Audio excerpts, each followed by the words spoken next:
Hello guys, എല്ലാവർക്കും എൻ്റെ ചാനലിലേക്ക് സ്വാഗതം. നമ്മളെല്ലാവരും ഒരുപാട് ഇഷ്ടപ്പെട്ട് വാങ്ങുന്ന നൈറ്റികൾ ഒന്നോ രണ്ടോ അലക്കൊക്കെ കഴിയുമ്പോഴേക്കും നിറമൊക്കെ മങ്ങി പഴയതുപോലെ ആകാറുണ്ടല്ലേ. എങ്കിൽ ഇന്നത്തെ വീഡിയോ നിങ്ങൾക്കുള്ളതാണ്.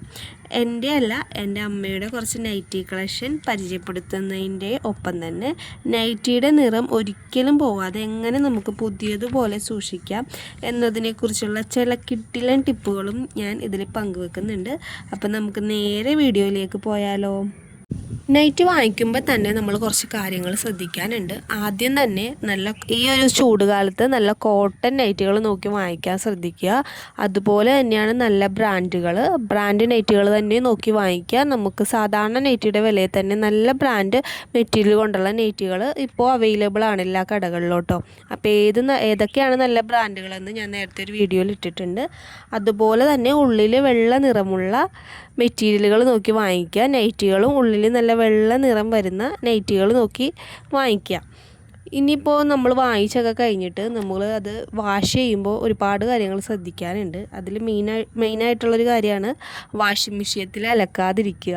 അപ്പോൾ നമുക്ക് ഈ ബിസി ലൈഫിൽ നമ്മളെല്ലാം കൂടി ഇട്ട് വാഷിംഗ് മെഷീനത്തിൽ അലക്കുമ്പോൾ തന്നെ നൈറ്റിയുടെ പരിപ്പിളകും. അപ്പോൾ അങ്ങനെ ചെയ്യാതിരിക്കാൻ നമുക്ക് പറ്റില്ലല്ലോ. ഇപ്പോൾ തിരക്കുകളൊക്കെ എല്ലാവരും ജോലിക്കൊക്കെ പോകുന്നതുകൊണ്ട് എല്ലാം കൂട്ടിയിട്ടാണ് നമ്മൾ വാഷിംഗ് മെഷീനത്തിലിട്ടാണ് അലക്കണത്. അപ്പോൾ ഇനിയിപ്പോൾ നിങ്ങളങ്ങനെ വാഷിംഗ് മെഷീനത്തിലിട്ട് അലക്കിയാൽ തന്നെ നിങ്ങളൊരു കാര്യം ശ്രദ്ധിക്കണം. എപ്പോഴും ഉൾഭാഗം പുറത്താക്കി ഇടാൻ ശ്രമിക്കണം. എന്ന് വെച്ചാൽ നമ്മൾ തിരിച്ചിട്ട് വേണം അലക്കാം. നല്ല വശം അകത്തോട്ടിട്ടിട്ട് വേണം നമ്മൾ ഈ വാഷിംഗ് മെഷീനത്തിലൊക്കെ ഇട്ട് അലക്കുമ്പോൾ ഒന്ന് ശ്രദ്ധിക്കണം. അങ്ങനെ നമ്മൾ ഇട്ടുമ്പോൾ ഒരുപാട് പുറമേ ഉള്ള നിറം അങ്ങനെ ഒരുപാട് പോവില്ല. അങ്ങനെ ഒന്നിട്ട് അലക്കാൻ ശ്രദ്ധിക്കണം കേട്ടോ.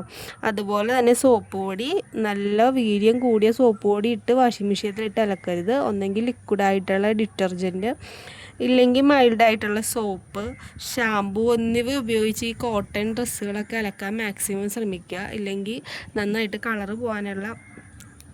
കളറ് പോവും. അതുപോലെ തന്നെ ഒരു കാര്യമാണ് വെയിലത്തിടുമ്പോൾ ഇപ്പോഴത്തെ ഈ വെയിലിൽ ഒരു കാരണവശാലും കോട്ടൺ നൈറ്റികൾ ഇടാതിരിക്കാൻ ശ്രദ്ധിക്കണം കേട്ടോ.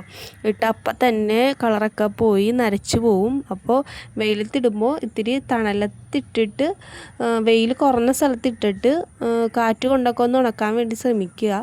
ഇനിയിപ്പോൾ വെയിലത്തിടുകയാണെങ്കിൽ തന്നെ നേരത്തെ അലക്കിയതുപോലെ തന്നെ ഉൾഭാഗം പുറത്താക്കി ഇടാൻ വേണ്ടി ശ്രമിക്കണം. എങ്കിലുള്ള വെയിലുകൾ കൊണ്ട് നരച്ച് പോകാതിരിക്കാൻ പറ്റുള്ളൂ. ഞാനപ്പോൾ പറഞ്ഞല്ലോ ഇതെൻ്റെ അമ്മയുടെ നൈറ്റിയാണ്. അമ്മയെന്ന് പറഞ്ഞാൽ ഹസ്ബൻഡിൻ്റെ അമ്മയാണ്. അപ്പം അമ്മ ചെയ്യുന്നത് ഞാൻ കണ്ടിട്ടുള്ളൊരു കാര്യമാണ്. അമ്മ പുതിയ നൈറ്റ് വാങ്ങിച്ച് ഇട്ട് കഴിയുമ്പോൾ അലക്കാൻ വേണ്ടി കൊണ്ടുവരുമ്പോൾ ആദ്യത്തെ അലക്ക് വാഷിംഗ് മെഷീനത്തിലിട്ട് അലക്കാറില്ല. എല്ലാ കോട്ടൺ ഡ്രസ്സുകളും നമ്മൾ കൈകൊണ്ട് തിരുമ്മിയാണ് ഇടുന്നത്.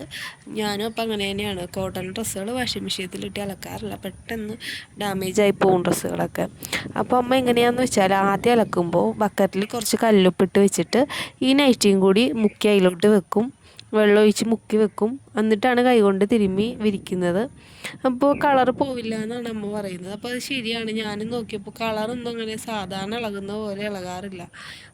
നന്നായിട്ട് കളർ ഇളകാണ്ട് ഇങ്ങനെ ഇരിക്കും. അപ്പോൾ ആദ്യം തന്നെ നമ്മൾ കഴിയുമ്പോഴാണ് ഒരുപാട് കളറ് പോകുന്നത്. അപ്പോൾ അതും കൂടി ഒരു കാര്യമാണ്. നിങ്ങൾ അങ്ങനെ ഒന്ന് ട്രൈ ചെയ്ത് നോക്കണം. ആദ്യമായിട്ട് അലക്കുമ്പോൾ ഇത്തിരി ഉപ്പും കല്ലുപ്പും കൂടി ഒന്നിട്ട് വെച്ചിട്ട് ഒന്ന് അലക്കി നോക്കണം കേട്ടോ. അപ്പോൾ അമ്മയുടെ നൈറ്റികൾ ഇപ്പോഴും ഇത് അമ്മയുടെ നൈറ്റി കളക്ഷനാണ് ഇപ്പോൾ ഞാൻ കാണിച്ചുകൊണ്ടിരിക്കുന്നത്. കുറച്ചും കൂടി ഉണ്ട്. അപ്പോൾ ഞാൻ സ്റ്റിച്ച് ചെയ്തു എനിക്ക് ഇഷ്ടപ്പെട്ട കുറച്ച് നൈറ്റികളാണ് ഞാൻ എടുത്തിരിക്കുന്നത്. അപ്പോൾ ഇതിലൊരു യെല്ലോ കളറിലെ നൈറ്റി ഉണ്ട്, നല്ല ഡാർക്ക് യെല്ലോ കളറ്.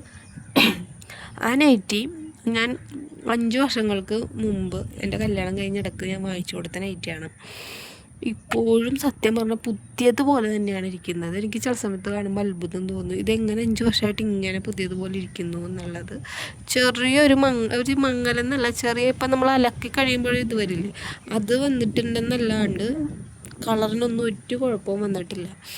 അപ്പോൾ ഞാൻ ആ നൈറ്റി തിരഞ്ഞു പിടിച്ചെടുത്താണ്. അമ്മ ഇടുന്നത് ഞാൻ കണ്ടിട്ടുണ്ട്, അലക്കി ഇടുന്നതും കണ്ടിട്ടുണ്ട്, അമ്മ ഇട്ടിട്ട് പോകുന്നതും കണ്ടിട്ടുണ്ട്. പക്ഷെ ഇപ്പോഴും ഒരു കുഴപ്പമില്ലാണ്ട് പുതിയതുപോലെ തന്നെ ഇരിക്കുന്ന നൈറ്റികളാണ് ഇപ്പോൾ ഞാൻ കാണിച്ചുകൊണ്ടിരിക്കുന്നത്. 5 വർഷങ്ങൾക്ക് മുമ്പുള്ള നൈറ്റികൾ ഈ കൂട്ടത്തിലുണ്ട്. അമ്മ എന്താ ചെയ്യണമെന്ന് വെച്ചാൽ നമുക്ക് 2-3 ഈ 3 പീസ് പോലത്തെ നൈറ്റികളുണ്ട്, ഫ്രണ്ടിൽ ഫ്രില്ലൊക്കെ ഉള്ള നൈറ്റികളുണ്ട്. ആ നൈറ്റികളൊക്കെ വീട്ടിലിട്ടുണ്ട് നടക്കും. അടുക്കളയിലും പണിയൊക്കെ ചെയ്യുമ്പോൾ അങ്ങനെ കുറച്ച് നൈറ്റികൾ ഇട്ടിട്ട് നടന്നിട്ട് ഈ നല്ല നൈറ്റികൾ പുറത്ത് എവിടെയെങ്കിലും പോകുമ്പോൾ ഇടും. കുടുംബശ്രീക്ക്, തൊഴിലുറപ്പിന്, ഇല്ലെങ്കിൽ അടുത്തുള്ള കടയിൽ എന്തെങ്കിലും പരിപാടി, അടുത്തുള്ള വീടുകളിലൊക്കെ എന്തെങ്കിലും പരിപാടിക്കൊക്കെ പോകുമ്പോൾ അങ്ങനത്തെ ഡ്രസ്സുകൾ അങ്ങനെ ഇടാൻ കുറച്ച് ഡ്രസ്സുകളുണ്ട്. അല്ലാണ്ട് വീട്ടിലിടാൻ 2-3 ഡ്രസ്സുകളുണ്ട്. അപ്പോൾ ഈ 2-3 ഡ്രസ്സുകളൊക്കെ ചീത്തയായി നമ്മുടെ സാധാരണ നൈറ്റ് പോലെ പഴയതുപോലെ ആയിരിക്കും. നല്ല നൈറ്റുകളൊക്കെ ഇങ്ങനെ പുതിയതുപോലെ അലമാരയിൽ ഇങ്ങനെ മടക്കി മടക്കി വെക്കും. അപ്പം അങ്ങനെയാണ് അമ്മ ചെയ്യുന്നത്. അപ്പോൾ ഇന്നത്തെ വീഡിയോ ഇത്രയേ ഉള്ളൂ. നിങ്ങൾക്ക് ഇഷ്ടപ്പെട്ടാൽ ലൈക്ക് ചെയ്യുക. അതുപോലെ തന്നെ എന്തെങ്കിലും ഡൗട്ട് ഉണ്ടെങ്കിൽ ഒന്ന് കമൻറ്റും കൂടി ചെയ്യണേ.